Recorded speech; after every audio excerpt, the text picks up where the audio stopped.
नमस्कार। Mission health के सजीव फोन इन कार्यक्रम में आप सभी का हार्दिक स्वागत है। दर्शकों, जैसा कि आप सभी जानते हैं कि इस कार्यक्रम के अंतर्गत हम आपको जानकारी दिलवाते हैं एक नए विषय पर एक्सपर्ट से। इसी क्रम में आज का विषय हमने लिया है उच्च जोखिम की गर्भावस्था। जी हाँ, यही विषय है हमारे आज के इस कार्यक्रम का। आज के विषय से जुड़ा अगर आपका भी कोई सवाल है, कुछ जानना चाहते हैं या जिज्ञासा है, आप हमें फ़ोन कर सकते हैं।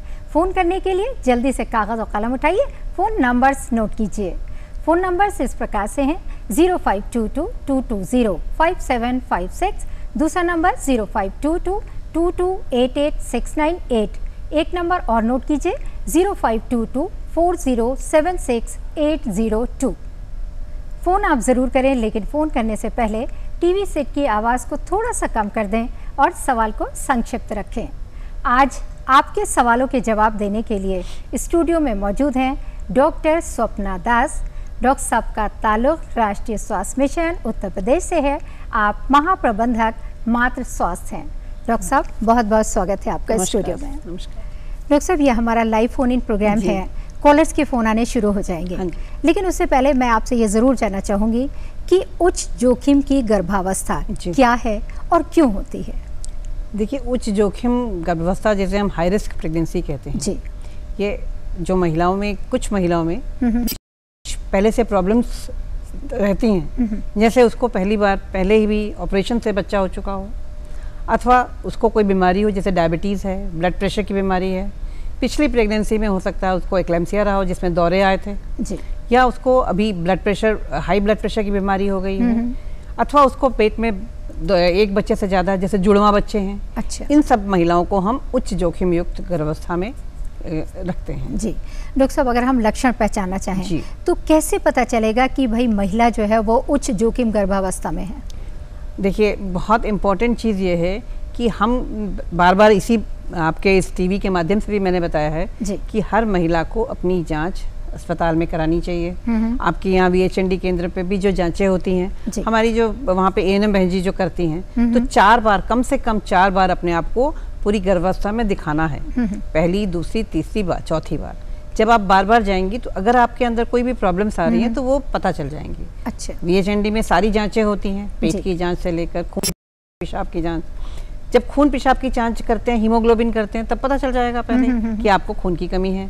ब्लड प्रेशर भी आपको वहीं पे पता चल जाएगा। आपका जो वजन लेते हैं, वजन अगर आपका ठीक से नहीं बढ़ा तो वो भी आपका पता चल जाएगा। उसके बाद भी घर पे भी, जैसे जिसको चक्कर आता हो, आप बच्चा पेट में आने का बहुत सुस्ती है, शुरू के 3 महीने देखे होंगे बहुत उल्टियाँ होती हैं, तो एक नॉर्मल चीज़ है, लेकिन उसमें वो खाना पीना नहीं खाती है और उसकी अगर अच्छी से देखभाल नहीं हो तो वो कुपोषित हो जाती है। तो ये सब जो महिलाएं, अगर वो आपकी जो अगर रेगुलर ANC कराती रहती हैं तो उसमें इनकी पहचान करना बहुत आसान हो जाता है जी। डॉक्टर साहब, एक कॉलर जुड़ गए हैं, वो आपसे कुछ जानना चाहते हैं। रेखा पांडे हैं बहराइच से। हेलो हेलो, स्वागत है आपका मिशन हेल्थ कार्यक्रम में। अपना सवाल पूछिए। पांडे बोल रहे हैं बहराइच से जी। हमारा प्रश्न ये, हाँ जी, क्या सवाल है आपका? हाँ, हमारा प्रश्न ये है कि जो महिलाएं गर्भवती होती है वो अपना रख रखाव कैसे करें? बहुत अच्छा सवाल है, बताइए डॉक्टर साहब। गर्भ में अपना सब देखभाल ठीक के लिए आप जैसे ही आपको पता चलता है कि आप अपना पीरियड मिस करती हैं, सबसे पहले आप आशा बहन जी को, या आप अस्पताल जाइए या आशा को बुलाइए और अपने पेशाब की जांच कराइए। जैसे ही आपको पता चल जाता है कि आप प्रेग्नेंट हैं, अगर उसमें पता चलता है तो आप जाकर अपना जांच कराइए। जांच कराने के लिए आप पहले या तो VHND पे जा सकती हैं या सीधे आपके हेल्थ सेंटर पर जा सकती हैं। वहाँ जाके आपकी खून की, पेशाब की सब जांचें करा लीजिए, जिसमें आपका ब्लड ग्रुप हो जाएगा, आपकी शुगर की जांच हो जाएगी, आपका ब्लड प्रेशर नाप लिया जाएगा, हीमोग्लोबिन की जांच हो जाएगी, और जो आजकल जो अब नया जो हमारा शुरू हो गया है कि हर जगह पे आपकी एड्स और सिफिलिस की भी जांच हो जाएगी और HIV की जांच हो जाएगी। ये जांचें कराना बहुत ज़रूरी है। इसी से पता चलेगा कि कई चीज़ें हमें पता नहीं होती हैं, और वो जब हम जांच होके आती है तो पता चला कि किसी को शुगर की बीमारी हो जाती, किसी को ब्लड प्रेशर है, या किसी को खून की बीमारी, खून की जाँच की ज़रूरत है। जैसे ही पता चल जाएगा तो उसके बाद जो है आपका इलाज भी शुरू हो जाएगा जी। तो और उसी हिसाब से आपका खान पान और आपका बता दिया जाएगा कि आपको क्या क्या करना है। रेखा जी, हम उम्मीद करते हैं कि आपको अपने सवाल का जवाब ज़रूर मिल गया होगा। Thank you so much. Doctor साहब मैं जानना चाहूँगी कि मान लीजिए कोई महिला थी, वो गर्भवती होने से पहले बहुत अच्छे से अपना काम कर रही थी, एक्टिव थी, कोई दिक्कत नहीं थी, लेकिन जब वो गर्भवती हो गई तो उसे चक्कर भी आने लगे, बहुत कमज़ोरी महसूस करने लगी, या वो उतना काम नहीं कर पा रही जितना कि कर रही थी, तो क्या ये भी उच्च जोखिम गर्भावस्था हुई? देखिए, कुछ चीज़ें तो नॉर्मल भी होती हैं जी। गर्भावस्था के पहले 3 महीने में आप सब जानती हैं, क्योंकि हार्मोनल इम्बैलेंस होता है, तो महिलाओं को उल्टी आना, उल्टी आती है तो नेचुरली वो खाना नहीं चाहती, खाना नहीं खाती हैं, तो थोड़ी कमज़ोरी आ ही जाती है। अगर आपको उल्टी आती है या कोई प्रॉब्लम हो रही है तो आपको एक बार डॉक्टर से मिलना चाहिए, दिखाना चाहिए।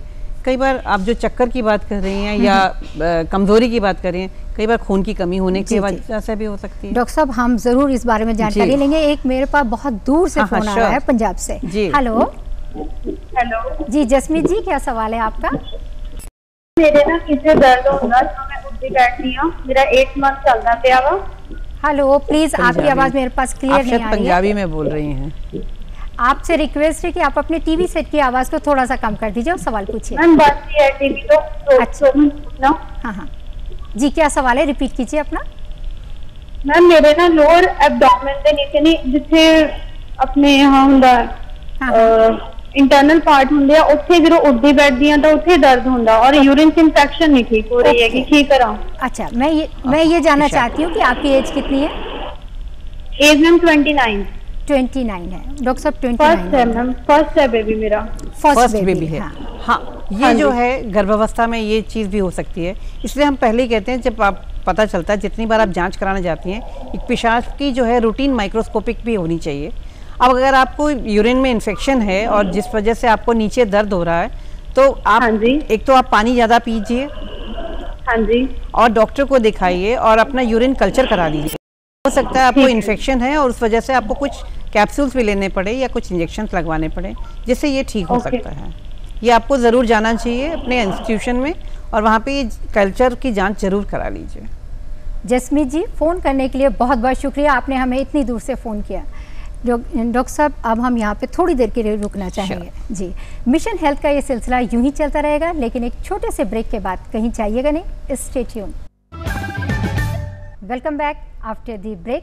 आज का विषय हमने लिया है उच्च जोखिम की गर्भावस्था, और इस विषय पर विस्तार से जानकारी देने के लिए स्टूडियो में मौजूद हैं डॉक्टर स्वप्ना दास, और इस वक्त एक कॉलर जुड़ गए हैं नंद स्वरूप मिश्रा जी बाराबंकी से। हेलो हेलो हेलो, स्वागत है आपका मिशन हेल्थ कार्यक्रम में, पूछिए। हाँ नमस्ते मैडम, मैं नंद स्वरूप मिश्रा, बाराबंकी गांव का। मैं जानना चाहता हूँ, जो गर्भावस्था के दौरान जिन महिलाओं को मिर्गी दौरा जैसे घातक बीमारियां होती हैं, उस समय जोखिम भरा समय होता है जी, तो वो अपने को किस प्रकार से संभालें जिससे ये अवस्था उनकी सही सलामत रहे? जी, बहुत अच्छा सवाल है, बताइए डॉक्टर साहब। हाँ, ये बहुत अच्छा सवाल आपने लिया है नंद किशोर जी। इसमें ये मैं बताना चाहती हूँ कि अगर आप शुरू से जांच कराएंगे, अगर आप अपना VHND जाएंगे और आपके इंस्टीट्यूशन में जाएंगे, स्वास्थ्य इकाई पर पहुँचेंगे, तो आपका ब्लड प्रेशर जांच होगी। ब्लड प्रेशर जांच में आपको पता चल जाएगा कि हो सकता है महिला की ब्लड प्रेशर बढ़ गया है। कई बार आपको पहले से ब्लड प्रेशर होता है, वो पता नहीं होता, और कई बार आपको प्रेगनेंसी में भी ब्लड प्रेशर बढ़ जाता है। ज़्यादातर जो है 26-28 हफ्ते में आपका ब्लड प्रेशर बढ़ने लगता है, तो हम इसको कहते हैं प्रेगनेंसी इंड्यूस्ड हाइपरटेंशन। ये जब ब्लड प्रेशर बढ़ता है तो इन महिलाओं में जो चांसेस ऑफ, जो आप मिर्गी दौरा की बात कर रहे हैं, वो एक्लेम्सिया, या हम इसको प्री एक्लेम्सिया कहते हैं, जिसमें पैरों में सूजन आ जाती है और पेशाब में एल्ब्यूमिन आने लगता है, और साथ में जो है आपका ब्लड प्रेशर हाई होता है। तो ऐसी महिलाओं को, बच्चे का ग्रोथ भी कम हो जाता है इसमें, ऐसी महिलाओं को बाद में दौरे आ सकते हैं। तो इससे पहले ही आपका ब्लड प्रेशर का इलाज कराना है, और इसके लिए आपको स्वास्थ्य केंद्र पे जाना अति आवश्यक है। इसी को हम हाई रिस्क प्रेगनेंसी में भी इसी को इंक्लूड करते हैं। जी, नंद स्वरूप मिश्रा जी, फ़ोन करने के लिए बहुत बहुत शुक्रिया। डॉक्टर साहब, ब्रेक पे जाने से पहले हम बात कर रहे थे कि कुछ महिलाएं हैं वो सुस्त पड़ जाती हैं, वो उतनी तेज़ी से काम नहीं कर पाती हैं जितना कि करना चाहिए उन्हें, तो आप उसी बारे में देखिए। शुरुआत में, प्रेगनेंसी की शुरुआत में आपके थोड़े हार्मोनल चेंजेस की वजह से आपके बॉडी में जो आपकी जैसे नौजिया वॉमिटिंग बहुत ज़्यादा होती है, तो आप खा भी कुछ सकती नहीं है। उसके साथ बच्चा बढ़ रहा है, तो आपको ज़रूरत तो है हर चीज़ की, बट आप खा नहीं रही हैं। तो हमें ये देखना पड़ेगा, अगर बहुत ज़्यादा आपको प्रॉब्लम्स हो रही हैं तो आप ज़रूर अपने स्वास्थ्य केंद्र जाइए। वहाँ पर जो है कुछ दवाइयाँ भी मिल जाएंगी आपको, उनको खाने से भी आपका जो वॉमिटिंग है जिसको हम कहते हैं प्रेगनेंसी इंड्यूस्ड ग्रेविडेरम, इसमें आपको जो होती है प्रेगनेंसी में जो होती है ये उल्टियाँ, ये उससे ठीक हो जाएंगी। और उसके साथ साथ फिर आपको तो आप अपना न्यूट्रिशन ले सकती हैं। महिलाएं क्या करती हैं, अपना खाना बंद कर देती हैं बिल्कुल। वो उनको जब उल्टी आती है तो वो खाने से परहेज करने लगती है। तो घर वालों को प्यार से पुचकार के उनकी पसंद का खाना बना के दीजिए। हो सकता है थोड़ा थोड़ा खाएं, और मैं नहीं कह रही कि आप एक साथ पूरी थाली भर के खाइए, थोड़ा खाइए। और सूखा खाने में ये उल्टियाँ कम आती हैं, इसलिए सूखा हमेशा अपने पास रखिए। थोड़ा थोड़ा खाना खाइए, 10 बार में खाइए, थोड़ा लेकिन खाइए, जिससे उल्टी भी ना हो और आपका न्यूट्रिशन बना रहे। जी डॉक्टर साहब, उषा जी हैं कानपुर से, हमारे पास एक फोन है। हेलो हेलो उषा जी, क्या सवाल है आपका? पूछिए सवाल। मैम 2 बार मेरा ऑपरेशन हुआ और उसके बाद मेरा पीरियड बंद हो गया और काफी मतलब डॉक्टरों को दिखाया लेकिन कोई भी मतलब फायदा नहीं हुआ। जी, आपकी एज कितनी है प्लीज बताइए? 35। जो ऑपरेशन की बात कर रही है वो किस चीज का ऑपरेशन हुआ था? मतलब सफाई करवाई थी। ओके डॉक्टर साहब बताइए। उषा जी, मैं ये कहना चाहूँगी, आपने सफाई वैसे ही कराई थी कि आपका बच्चा अपने आप गिर गया था? हेलो उषा जी, अगर आप लाइन पे हैं तो बताइए। फोन डिस्कनेक्ट हो गया। कई बार ऐसा होता है कि हमारी शुरुआत की प्रेगनेंसी में हम लोग खुद ही अबॉर्शन करा लेते हैं जी। और देखिए अबॉर्शन कराना हमेशा अबॉर्शन नहीं कराना चाहिए। शुरुआत की pregnancy, first pregnancy, second pregnancy हम कहते हैं अबॉर्शन नहीं कराइए। बच्चा रोकने के लिए स्पेसिंग के बहुत सारे मेथड्स आते हैं। अच्छा। लेकिन हमारे यहाँ जो एक प्रचलन है कि हम ये नहीं क्या बोलते, गोली नहीं खाएंगे, कॉपर्टी नहीं इस्तेमाल करेंगे, सीधा जो है बच्चा आते ही हम अबॉर्शन कराना चाहते हैं। तो अबॉर्शन कराने के थोड़े से तो रिस्क होते ही हैं जी। साथ ही आपकी जो अंडकोश से ये जो आपके जो अंडाशय है उसमें जो अंडे होते हैं जो शुरुआत में बन जाते हैं, कई बार होता है कि आपके उतने ही अंडे बनते हैं जितने आपके लाइफ टाइम के होते हैं, वो शुरुआत में पता चल जाता है। तो उसमें से कितने फर्टिलाइज होंगे, कितने नहीं होंगे, ये तो देखिए चक्र है जिसमें कुछ कोई कह नहीं सकता। लेकिन अगर आप पहली प्रेगनेंसी को अबॉर्ट ना कराएं और उसके बाद सेकंड में स्पेसिंग के लिए आप दूसरे जो फैमिली प्लानिंग के मेथड्स यूज़ करें तो ज़्यादा अच्छा है। हो सकता है उषा जी आपके साथ कुछ आपके हार्मोनल में चेंजेस आ गए हैं, हार्मोन्स के कुछ प्रॉब्लम्स हैं, आपको हेल्थ स्वास्थ्य इकाई पर जाना चाहिए और डिस्ट्रिक्ट हॉस्पिटल में जाके अपनी जांचें करानी चाहिए। इसके बाद ही पता चल सकता है कि आपको आगे से आपको माहवारी क्यों बंद हो गई है। वो आपको जाकर अब जब जांचें कराएंगी तो हो सकता है हार्मोन्स की वजह से कुछ प्रॉब्लम्स आई है। कई बार थायराइड की जो हम कहते हैं हाइपोथायराइडिज्म भी हो जाता है, वो भी एक कारण है जिसके कारण भी ये माहवारी बंद हो सकती है जी। लेकिन इसके लिए सब जांचें आपको करवानी पड़ेंगी। बहुत बहुत शुक्रिया उषा जी फ़ोन करने के लिए। और वंदना जी हैं इस वक्त लाइन पे। हेलो हेलो वंदना। हाँ जी नमस्ते। बिल्कुल पूछिए सवाल अपना। 5 अप्रैल को मासिक हुई थी, 6 मई को नहीं हुई, इसके बाद 7 जून भी हो गया, 2 महीना हो गया, चेक की तो ठहर गया है, लेकिन बहुत गैस बनता, खाना कुछ खाया नहीं जाता है और जो है नीचे पेड़ों में नीचे दर्द भी कभी कदा रहता है। आपकी एज कितनी है और कितने महीने की प्रेगनेंसी है आपकी? 2 महीने हुए ना, अप्रैल में आया था। ओके बताइए डॉक्टर साहब। वंदना जी 2 महीने की है। आपने जिस तरह से बताया वो लक्षण तो ऐसा लगता है जैसे आपको 2 महीने की प्रेगनेंसी है। मेरे ख्याल से आपने पेशाब की भी जांच कराई होगी, अपने पॉजिटिव होगा। नहीं अभी जांच तो नहीं कराई हूँ, बस घर पे ही जांच की थी तो पता चल गया कि गड़बड़ ठहर गया है। घर पे जांच की थी आपने, ठीक है। हाँ अच्छी बात है। आप कहाँ रहती हैं? मैं अम्बेडकर नगर, जो अकबरपुर जंक्शन अम्बेडकर नगर, वहाँ पे रहती हूँ। ओके, आप जो है सबसे पहले तो अपने जो आपके यहाँ VHND हर बुध और शनिचर किसी ना किसी दिन तो लगती होगी, हर महीने है, या सब सेंटर चले जाइए या सब सेंटर में लगती है। हाँ जी लगती है। तो वहाँ जाके आप अपनी जो है खून की सब जांचें करा लीजिए। और जो अगर आपको तबीयत ज्यादा खराब रहती है, ज्यादा उल्टी होती है और इतनी ज्यादा उल्टी तो अभी उल्टी तो नहीं हुई, लेकिन लगता है कि उल्टी हो जाएगी, लेकिन उल्टी होती नहीं है। इसके लिए आपको दवा मिल जाएगी, स्वास्थ्य केंद्र पर जाइए, वहाँ पे आपको दवाइयाँ मिल जाएंगी। उसके लिए आपको इतनी परेशान होने की बात नहीं है। और खाना थोड़ा खाइए, ज्यादा मत खाइए, जैसे मैंने अभी भी पहले ही कहा था। तो खाना खाया जाता है, ज्यादा खाया ही नहीं जाता, जो खाती हूँ तुरंत गैस बनने लगता है। आप बार खाइए, सूखा खाइए, सूखा खाना जो होता है ड्राई जिसको कहते हैं। कुछ हमेशा अपना बिस्किट्स रखिए, कुछ अपने लैया चना रखिए, कि जब भी आपको भूख लगे गुड़ चना रखिए, जब भी आपको भूख लगे थोड़ा सा ले लीजिए, तो वो बार बार खाते रहिए, अपना न्यूट्रिशन को मत कम करिए और जाके एक बार स्वास्थ्य केंद्र पे दिखा लीजिए। वहाँ से आपको कुछ दवाइयाँ दे दी जाएंगी जो आप खाएंगी तो आपको ये जो आपको जो जी मचलाता है ये कम हो जाएगा।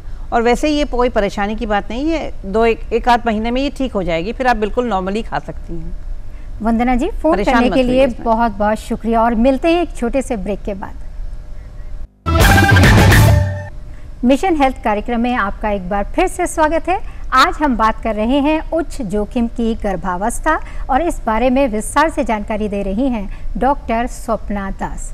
डॉक्टर साहब, हम ये ज़रूर जानना चाहेंगे, आजकल डायबिटीज़ बहुत कॉमन है और देखा जाता है कि महिलाओं में खून की कमी हो जाती है, हीमोग्लोबिन कम हो जाता है, क्या उसकी वजह से भी वो उच्च जोखिम की गर्भावस्था में आ सकती है? हाँ, बिल्कुल। जो हीमोग्लोबिन की कमी या डायबिटीज या ब्लड प्रेशर, ये सब जो है आपकी उच्च जोखिम युक्त महिला इसमें आ जाता है, उच्च जोखिम। अच्छा डॉक्टर साहब, मान लीजिए इस तरह की प्रॉब्लम्स हैं, तो जो गर्भ में बच्चा पल रहा है क्या उसके ऊपर भी कोई बुरा असर पड़ सकता है? जैसे डायबिटीज के उसमें अगर आप देखें, मैंने पहले भी बताया था कि डायबिटीज की जो महिलाएं हैं उनके बच्चों को आगे चल के डायबिटीज होने की संभावना बहुत बढ़ जाती है जी। और डायबिटीज से आपकी जो है इन्फेक्शन प्रिवेंशन भी कम होता है। के बच्चा जो है उसका सर बड़ा भी हो सकता है, छोटा हो सकता है, अबॉर्शन हो सकता है, बहुत सारी चीज़ें हो सकती हैं बच्चे को। तो इसलिए डायबिटीज़ जो है कि जांच हमारे 36 जिलों में अब शुरू हो जाएगी PHND तक। अभी तक तो हमारे डिस्ट्रिक्ट हॉस्पिटल सारे अस्पतालों में होती है, तो अस्पताल में जाके शुगर की जांच कराना बहुत ज़रूरी है, ब्लड शुगर की जांच भी कराना बहुत ज़रूरी है जी, ताकि बच्चे के ऊपर कोई बुरा असर ना पड़े, ताकि हम समय रहते पहचान कर लें डायबिटीज़ की। बिल्कुल। और हम उसकी ट्रीटमेंट कर सकते जी। डॉक्टर साहब, हर माँ ये चाहती है कि उसका बच्चा चुस्त दुरुस्त और तंदुरुस्त हो, स्वस्थ रहे, तो उसके लिए क्या करना चाहिए अगर वो उच्च जोखिम गर्भावस्था में है? उच्च जोखिम गर्भावस्था की जो महिलाएं हैं, मैंने आपको पहले ही कहा, हर महिला को जांच करानी जरूरी है और खून की जांचों में ब्लड ग्रुप भी कराना जरूरी है और जो जांचें मैंने बताई सारी जांचें करानी जरूरी है, क्योंकि उन जांचों में कुछ भी अगर नेगेटिव है, अगर जैसे ब्लड ग्रुप में भी आपका ब्लड अगर AB नेगेटिव है तो आपके बच्चे को आगे जाकर आपको एंटी-D नहीं लगाएंगे तो प्रॉब्लम होगी। इसलिए आपको डिलीवरी हमेशा ही स्वास्थ्य केंद्र में करानी है, चाहे आप अपने जहाँ पर आप हैं आपके CHC पे, PHC पे या डिस्ट्रिक्ट हॉस्पिटल में। लेकिन हम कहते हैं गर्भ, स्पेशली जो ये हमारी जो हाई रिस्क प्रेगनेंसी वुमेन है, उनको जो है डिलीवरी हमेशा डिस्ट्रिक्ट हॉस्पिटल में सोचें कि वहाँ कराना जरूरी है। घर में बिल्कुल ना कराएं। घर में बिल्कुल नहीं, कोई डिलीवरी घर पे नहीं होनी चाहिए, ये तो हम कहते हैं। और हम कहते हैं आप स्वास्थ्य केंद्र पे डिलीवरी कराइए। और उच्च जोखिम की गर्भवती महिलाओं को हम कहते हैं कि आप हमेशा FRU पर ही डिलीवरी कराइए, जहाँ सारी सुविधाएं आपको मिल जाए। जब सरकार के द्वारा इतनी सारी स्वास्थ्य सुविधाएं मुहैया कराई जा रही है तो फिर क्यों ना उसका लाभ उठाया जाए? आपको ले जाने के लिए ट्रांसपोर्ट भी दिया जा रहा है फ्री में, हम 102 है आपके पास। डॉक्टर साहब, यहाँ पे रुकते हैं एक छोटे से ब्रेक के लिए। जी हाँ, मिशन हेल्थ का ये सिलसिला यूं ही चलता रहेगा, लेकिन एक छोटे से ब्रेक के बाद। मिशन हेल्थ कार्यक्रम में आपका एक बार फिर से स्वागत है। डॉक्टर साहब, अगर हम बात करें HIV पॉजिटिव की, डॉक्टर साहब एक फ़ोन आ रहा है हमारे पास सुधा जी का। Hello hello. हाँ हेलो जी, नमस्ते, सवाल पूछिए जल्दी से, समय कम है हमारे पास। अच्छा, हम ये कहना चाहते हैं मेरे बच्चे नहीं हो रहे हैं। ओके, आपकी एज कितनी है? आपने डॉक्टर को दिखाया? हाँ दिखाया जी। हेलो। हाँ दिखाया हमने डॉक्टर को। आपके कोई और पहले इशू है, कोई और बच्चा है आपके? हाँ, एक लड़की है। ओके, तो अब क्या दिक्कत है बताइए? ये मेरे बच्चे नहीं होते, दिक्कत है, एक लड़की है केवल, दूसरे बच्चे चाहते हो नहीं रहा। अच्छा डॉक्टर साहब बताइए। देखिए, आपको इस कार्यक्रम के माध्यम से तो हमें बच्चा आपको बता नहीं सकते कुछ भी, तो आपको जाके अपने जो है बड़े अस्पताल में एक बार दिखाना पड़ेगा, इसके लिए जांचें करानी पड़ेगी क्यों नहीं बच्चा नहीं हो रहा, तभी आपके आगे वो जो आपका ट्रीटमेंट लाइन स्टार्ट हो सकती है। यानी कि एक बार ये डॉक्टर से जरूर कंसल्ट करना जी। फ़ोन करने के लिए बहुत बहुत शुक्रिया। डॉक्टर साहब, हम बात कर रहे थे, अगर कोई महिला HIV पॉजिटिव है तो क्या वो भी हाई रिस्क प्रेगनेंसी में? HIV पॉजिटिव हो चाहे सिफिलिस हो, ये भी महिलाएं HRP जो हम कहते हैं हाई रिस्क प्रेगनेंसी कहते हैं, क्योंकि इनमें भी चांसेस है कोई प्रॉब्लम्स होने की। और अगर पता चल जाएगा तो बच्चे को भी काफी हद तक बचाया जा सकता है। बिल्कुल। डॉक्टर साहब, जो महिलाएं 18 साल से कम होती हैं या 40 साल से ज्यादा हैं और वो प्रेगनेंसी चाहती हैं, तो क्या उनको भी दिक्कत हो सकती है, कोई खतरा किसी तरह का? नहीं, आपने बहुत अच्छा ये प्रश्न पूछा, क्योंकि हमारे यहाँ 18 साल से कम वुमेन भी प्रेग्नेंट हो जाती हैं जी। तो हम जो कहते हैं एडोलेसेंट एज जो है वो, जैसे अभी एक आपने देखा होगा कच्चा घड़ा जो है, जब वो प्रेगनेंसी होती है तो नेचुरली कच्चे घर में आप पानी भरेंगे तो वो फूट जाता है। वैसे ही जो है, जो महिलाएं, जो आपकी एडोलेसेंट लड़कियां हैं, जो कम उम्र की हैं, उनमें ये प्रॉब्लम्स हो सकती हैं, उनकी प्रॉब्लम्स और भी बढ़ सकती हैं। तो वो उसको भी हम जो है हाई रिस्क प्रेगनेंसी में ही मानते हैं। और 40 साल से ऊपर में कई बार आपके बच्चे में कोई प्रॉब्लम हो सकती है, और डिलीवरी के टाइम पे भी थोड़ी प्रॉब्लम्स हो सकती है, क्योंकि आपकी हड्डियां भी जुड़ने लगती हैं, आप में कई सारे चेंजेस आते हैं। तो इस वजह से उसे भी हम HRP पे आप जो है हाई रिस्क प्रेगनेंसी में ही हम मानते हैं। डॉक्टर साहब, आपने बहुत ही महत्वपूर्ण जानकारी दी, थैंक यू सो मच। जी हाँ, हम आपसे कहना चाहेंगे कि डॉक्टर साहब ने आपको जो महत्वपूर्ण जानकारी दी है, आप उसका पूरा लाभ उठाइए और स्वस्थ रहिए। और अब कार्यक्रम के आखिर में चलते चलते